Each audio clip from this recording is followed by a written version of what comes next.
subsidiando as suas agriculturas e criando uma barreira, além da proteção do subsídio, uma barreira ambiental, para conter a ampliação da fronteira agrícola do Brasil e da fronteira mineral.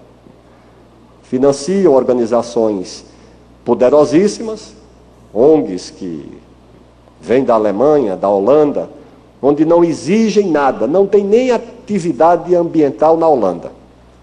Greenpeace na Holanda não exige reserva legal nem de 1%, que é 80% na Amazônia. Eu tive ontem, antes de ontem, lá em Boca do Acre, no Amazonas, e estavam lá alguns prefeitos. O município de Lábrea tem 94% de floresta. 96%. 4% de ocupação. Dos 4%, eles ainda exigem 80% de reserva legal e ainda puseram Lábrea no arco do fogo como município que mais... Eu cheguei a perguntar ao ministro Mink, certa vez, eu digo, mas o senhor acha que eles é que desmataram? Então vamos a São Paulo, porque Lábrea, coitada, tem 96% de... O estado do Amazonas tem 98% de mata, 2% apenas aberto. E a perseguição lá. Gente presa, eu fui lá em Manaus, na audiência pública, estava lá. Eu me lembrei do movimento estudantil, Vacareza. Libertem nossos presos. Eu perguntei lá para o deputado estadual do PCdoB, ele disse, mas o que está acontecendo? Prenderam quem? Não, prenderam uma turma aqui, por questão ambiental. Ribeirinhos, lavradores. Nessa audiência pública, estavam lá as populações indígenas, os extrativistas.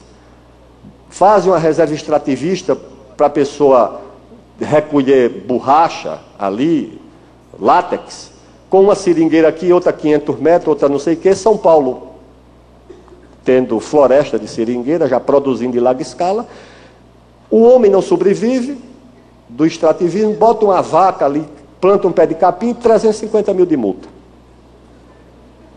Numa terra que não é dele, é uma unidade extrativista do governo federal. E as multas são assim. A propriedade vale 20 mil, a multa é de 300 mil. Lá no Pontal do Paranapanema, em São Paulo, nos assentados, 3 milhões e meio de multa, porque 62 vacas dos assentados que estavam morrendo, vaca dando leite, morrendo porque não tinha capim, com uma reserva cheia de capim, a turma atravessou, botou ali, chegou a Polícia Florestal, 3 milhões e meio de multa. Bem, eu sei que isso não acontece por acaso. Eu sei que enquanto a bancada da agricultura cuidava de crédito, cuidava de financiamento, de plano safra, de não sei o quê, as ONGs cuidavam da legislação florestal e ambiental. Foi isso que aconteceu, em resumo. Ninguém achava que a questão ambiental pudesse vir atingir quem cria, quem planta, quem não sei o quê, mas veio. E veio com muito vigor, porque, na verdade, transformou-se numa arma comercial.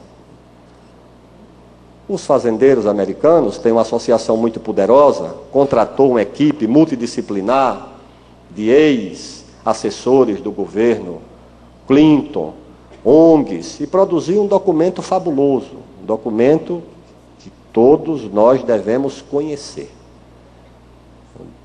Não sei se alguém traduziu, o título em inglês é Farms Here, Forest There, fazendas aqui, florestas lá.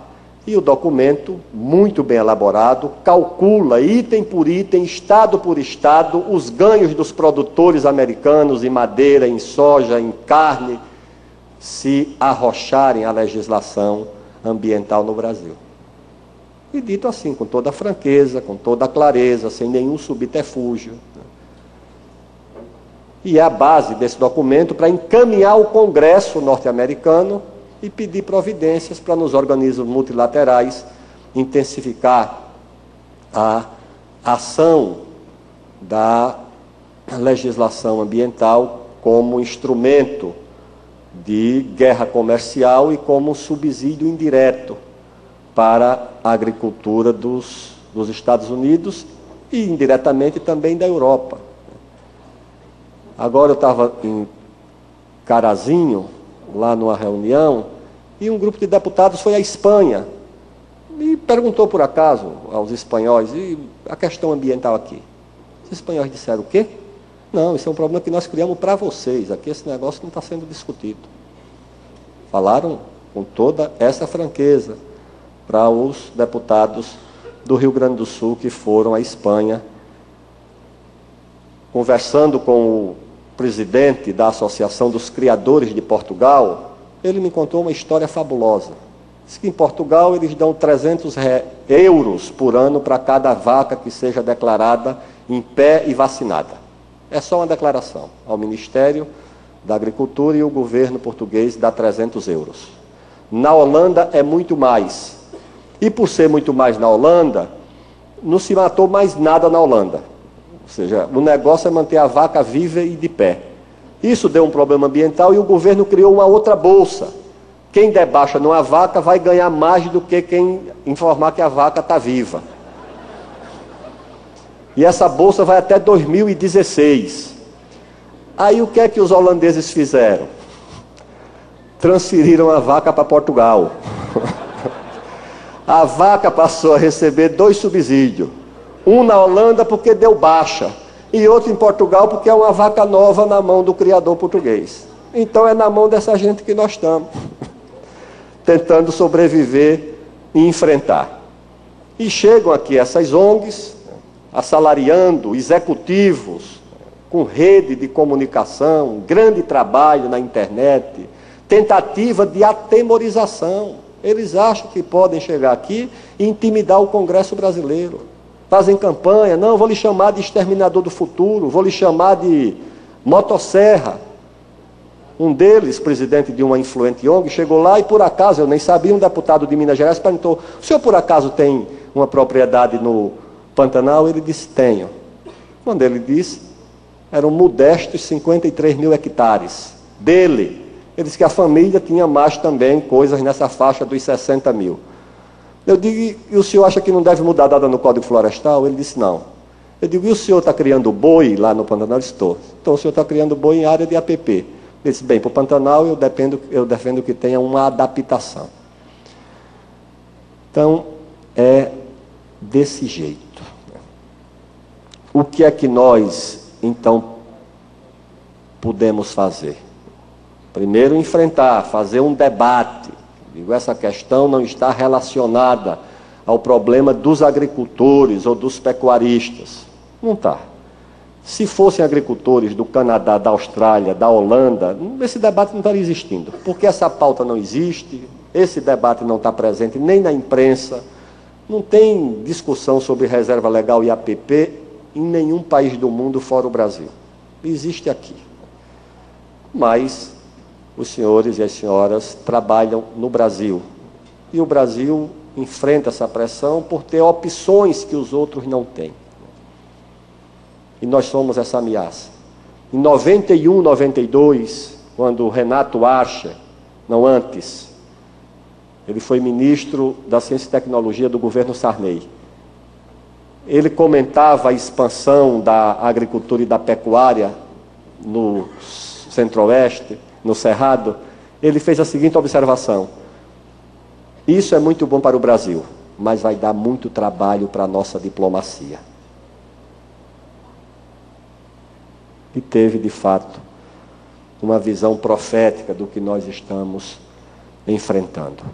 Então, esse tema está relacionado com a questão nacional, com o interesse do país, com o interesse do povo, com a nossa soberania jurídica, econômica, com a nossa capacidade de produzir alimentos, não só de produzir, porque não basta produzir, torná-lo acessível à maioria da população, o que não seria possível sem essa expansão. Nós fomos até recentemente, até os anos 60, começo dos anos 70, importadores de alimento. Nós fomos. E hoje nós produzimos proteína animal a custo acessível para a população. Passamos do tempo em que o pobre só comia galinha quando um dos dois estava doente. Passamos desse tempo. Quando o pobre ia para a feira para comprar 1 quilo de carne com osso e comer uma vez ou duas por semana, a proteína era o peixe salgado. Os mais antigos lembram disso. E também ocupamos um espaço no mercado internacional muito difícil, muito competitivo. Nós somos importantes, mas nós temos gente mais forte nessa área. Os americanos ainda produzem quase tudo mais do que nós. Mesmo onde não são maiores exportadores, são maiores produtores. De milho eles produzem o que nós produzimos de grãos em tudo, só de milho. Recentemente fizeram um grande embarque para a China. E como é que vão permitir que a gente avance rumo ao Pacífico, ocupando a fronteira agrícola? Não, tem que congelar. O que foi feito na Amazônia é uma atividade criminosa. Eu acho que essas pessoas um dia vão responder perante a justiça. Porque você congelar faixas de terras excepcionais para a agricultura. A produtividade da soja ali na passagem do Cerrado para a Amazônia, no norte do Mato Grosso, é mais elevada do que a produtividade americana, com um consumo muito mais baixo de insumos. Na nossa pecuária extensiva, que é a mais saudável, porque os ecologistas dizem, não, mas tem que aumentar a produtividade, tem que criar no estábulo. Eu digo, a vaca no estábulo vai comer, se não for capim, ela vai comer soja, milho, mas vai comer alguma coisa da agricultura, com um custo muito maior. Um boi criado na Alemanha ou na Holanda é responsável por 3 vezes mais emissão do que um boi criado no cercado no Brasil. Mas eles talvez nem tenham conhecimento disso. O que nós apresentamos como uma solução de equilíbrio, uma solução intermediária, que compatibilize uma legislação avançada, rigorosa, e continuará sendo a mais rigorosa do mundo, porque continuará tendo reserva legal, continuará tendo área de proteção, de preservação permanente, mata ciliar, maior do que qualquer país do mundo. Tem muito estado americano que nem se fala em mata ciliar, na Europa também. Esse português, eu perguntei, o senhor tem mata ciliar? Ele diz, não. Como eu pensei que ele não tinha entendido, eu digo, vocês plantam na beira do rio? Ele disse, plantão na beira do rio. E se o senhor tiver alguma semente que possa plantar dentro do rio, nós vamos plantar também. Foi assim que ele me respondeu. Nós temos toda essa legislação e todo esse arcabouço. O que é que nós fizemos? Para os pequenos proprietários, nós não vamos exigir a recomposição da reserva legal. Se ele tiver um caquinho de mato, ele vai preservar. Mas ele não vai pegar um dinheiro que ele não tem para recompor reserva legal. A renda na pequena propriedade é muito diminuta. 85% dos pecuaristas do Acre têm menos de 100 cabeças. 85%. Menos de 100 cabeças. Tem uma renda média de R$500 por mês, é o que eles conseguem. Negociando e vendendo 20% do que cria, e vendendo até para São Paulo, a um preço rebaixado, porque o frete é muito elevado. Aqui, Palotina, eu fui em Palotina, Terra Roxa, uma organização de cooperativismo fantástica, totalmente integrada, um abatedouro de 350 mil frangos dia, outro de peixe. A cooperativa dá o alevino, dá a matriz, dá o pintinho, o suíno, recolhe, transforma em ração, tudo isso para dar uma renda média de 1 a 2 salários mínimos. Você vai na porta de um cooperado, na casa, porque eu vou na casa. Não, deputado. Tem a menina e o menino, 18, 19 anos. A menina está na faculdade. O menino nós não podemos pagar, ficou aqui na roça. Eu pergunto para o menino, e você está satisfeito? Ele disse, eu não. Estou aqui porque solidariedade a ele. É um senhor, sou filho, tenho que ficar. Mas não quero ficar aqui.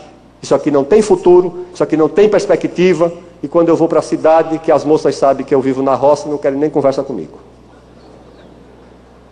Eu digo, como é que você pode estimular alguém a ter trabalho na agricultura desse jeito? Chega no Mato Grosso, lá no norte, em São José do Apuí, que é um vilarejo de 30 casas. Vamos lá para ver. Chegou lá um alemãozão, começa a falar, pega o microfone, daqui a pouco começa a tremer, a chorar. A esposa pega o microfone e diz, ele está nervoso, ele não vai falar não. Agora eu vou falar. O senhor diga lá em Brasília, que teve aqui em São José do Apuí, e viu famílias honradas trabalhando, criando os filhos, sem droga, sem crack, sem ensinar coisa errada, que o senhor não viu nenhum criminoso e nenhuma criminosa aqui. Nós viemos aqui porque o governo nos trouxe, nós abrimos o caminho, nós ficamos 3 meses alojados debaixo de árvore para construir um barraco de madeira, e o senhor volte lá e diga para o Congresso Nacional e para os governantes que o senhor não viu criminoso aqui não. O senhor viu gente honrada e trabalhadora.